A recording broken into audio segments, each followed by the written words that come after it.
Добрый день, это программа «Актуальное интервью» на Якутии-24. С вами Влад Давыдов. Изменения транспортного налога в Якутии, принятые на днях, вызвали бурное обсуждение в обществе. Так кого же коснется повышение налога, а кто, наоборот, будет от него освобожден? А также о других важных изменениях в закон Республики о налоговой политике мы прямо сейчас поговорим с министром экономики Республики Саха-Якутия Майей Даниловой. Майя Андреевна, здравствуйте. Добрый день. 10 ноября на пленарном заседании Ултумен депутатами принят закон о внесении изменений в налоговую политику республики. Скажите, какие главные изменения они предполагают и на что направлен принятый накануне закон? Налоговая политика должна быть, с одной стороны, стимулирующей, а с другой стороны, пополнять бюджет республики, чтобы можно было выполнять социальные обязательства, строить объекты инфраструктуры, объекты социальной сферы. И всего в закон о налоговой политике, который был принят недавно Госсобранием Ултумен, было внесено 16 изменений.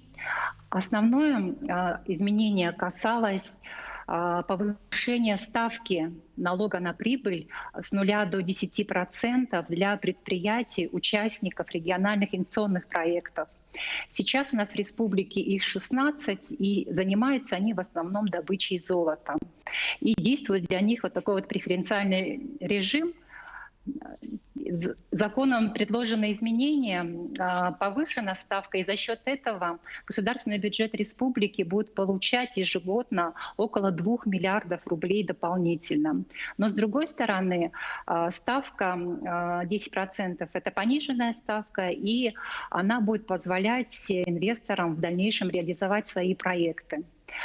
Кроме изменений касательно участников региональных инвестиционных проектов, были внесены изменения, продлены льготы по налогу на имущество для организаций, эксплуатирующих магистральные газопроводы и системы водоснабжения, чтобы снизить давление на тарифы, в том числе и для населения, которое потребляет коммунальные услуги.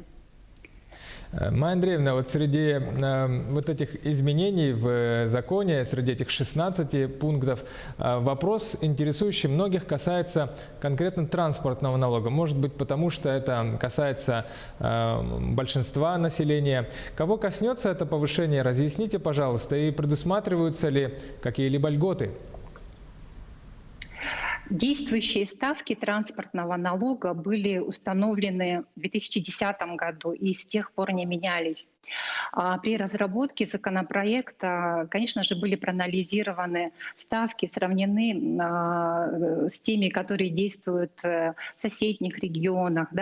И было предложено все-таки не трогать владельцев малолитражек, а повысить ставки для владельцев автотранспорта с мощностью двигателя свыше 200 лошадиных сил.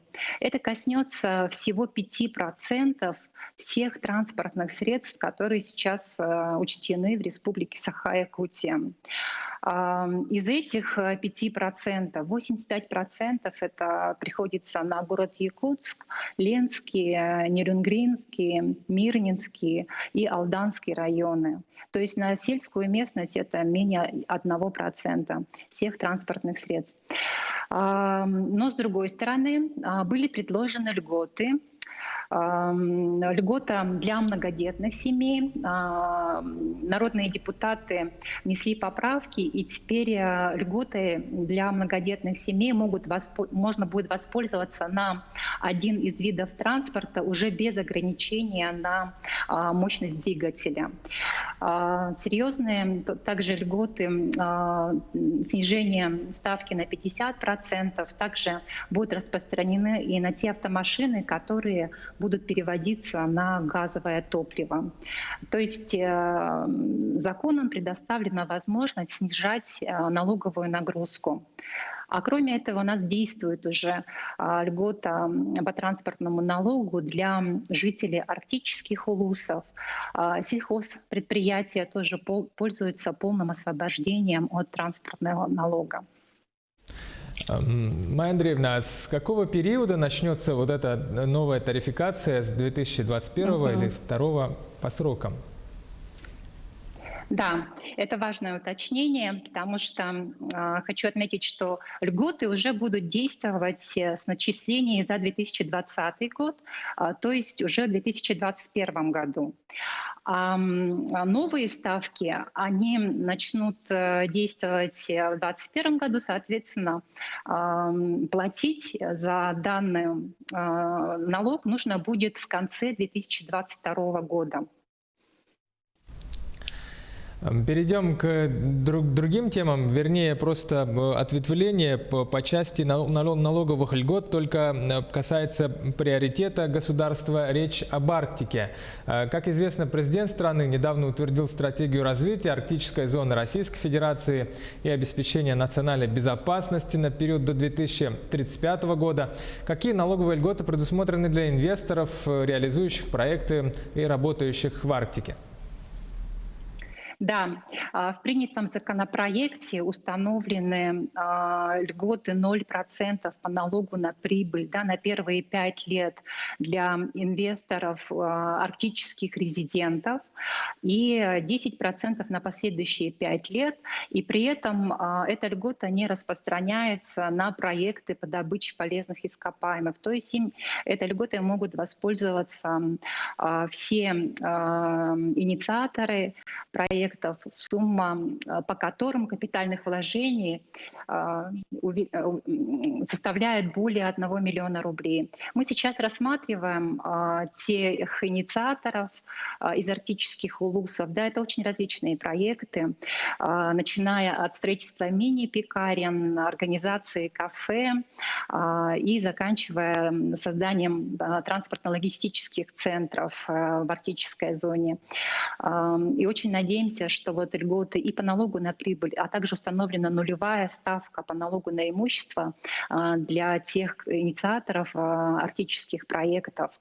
Но одним из важнейших, наверное, послаблений является снижение страховых взносов. Если сейчас это составляет ставка 30%, то для арктических резидентов это будет составлять 7,6%. Среди желающих реализовать свои проекты также много предприятий, которые представляют родовые общины, представители коренных малочисленных народов Севера, что очень радует. И мы очень надеемся, что вот в Арктике наконец-то увеличится, активизируется инвестиционная деятельность. Майя Андреевна, как известно, Министерство экономики, ваше ведомство работает параллельно над многими проектами. Большинство из них ключевые и очень важные. Какие бы вы, на свой взгляд, выделили бы из всего этого списка, к примеру, 2-3 главных проекта, над которыми сейчас работает ваше ведомство? Очень сложно выделить только 2-3. Ну, самое важное направление работы министерства — это активизация инвестиционной деятельности и привлечение инвестиций в инфраструктуру. И, наверное, важнейший проект — это все-таки строительство Ленского моста.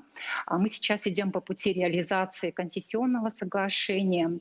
Надо сказать, что работы концессионером ведутся согласно графику. Разработан уже первый этап проектно-сметной документации, она передана на главгосэкспертизу, завершены геологические изыскания, ведется уже подготовка территории строительства объекта. Это первое, наверное, направление. Ну, одно тоже важное социальное, скорее, вот направление связано с ликвидацией второй смены.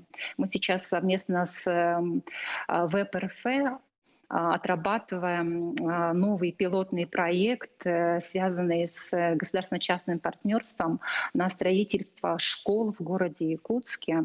И при этом проект будет структурирован таким образом, чтобы получать грант из федерального бюджета.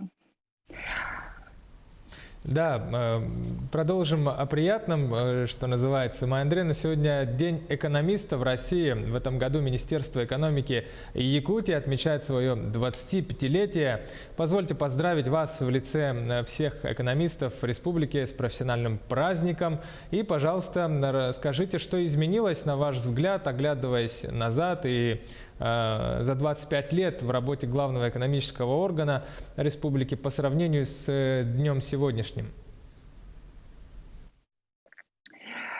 Я думаю, что многое, что осталось прежним, это те добрые традиции Госплана, да, подход государственный, такое системное мышление, системный подход к вопросам. Это с одной стороны, а с другой стороны и Госплан, и Госком экономики, и Министерство экономики всегда было неким генеральным штабом, да, инициатором и тем органом, который внедряет новые механизмы, новые инструменты. И даже если мы посмотрим на всю историю 25-летнюю, то за все это время произошло столько кризисов, да, столько изменений, и каждый раз нужно было адаптироваться. За этот период разработаны колоссальные стратегические документы. Один из них — это схема, всем известная 2020, благодаря которой был создан пространственный инфраструктурный каркас в Республике Саха-Якутия. Это и железная дорога до Нижнего Бестяха, и строительство федеральной опорной сети автодорог. Можно долго перечислять, но созданы фактически новая отрасль экономики нефтегазовой, комплекс. И именно вот это вот сейчас помогает нам возмещать налоговые поступления, снижение налоговых поступлений от нашей основной алмазодобывающей компании. Таким образом диверсифицируется экономика и, соответственно, возникают новые отрасли. Майя Андреевна, позвольте вас поблагодарить и еще раз поздравить вас с Днем экономиста и с 25-летним юбилеем министерства. Всего доброго, удачи вам в работе. Спасибо. Со своей стороны тоже поздравляю всех экономистов республики с Днем экономиста. Всем счастья, здоровья, благополучия. Спасибо. Это была программа «Актуальное интервью». Меня зовут Влад Давыдов. Прощаюсь с вами. До ближайших эфиров. До встречи.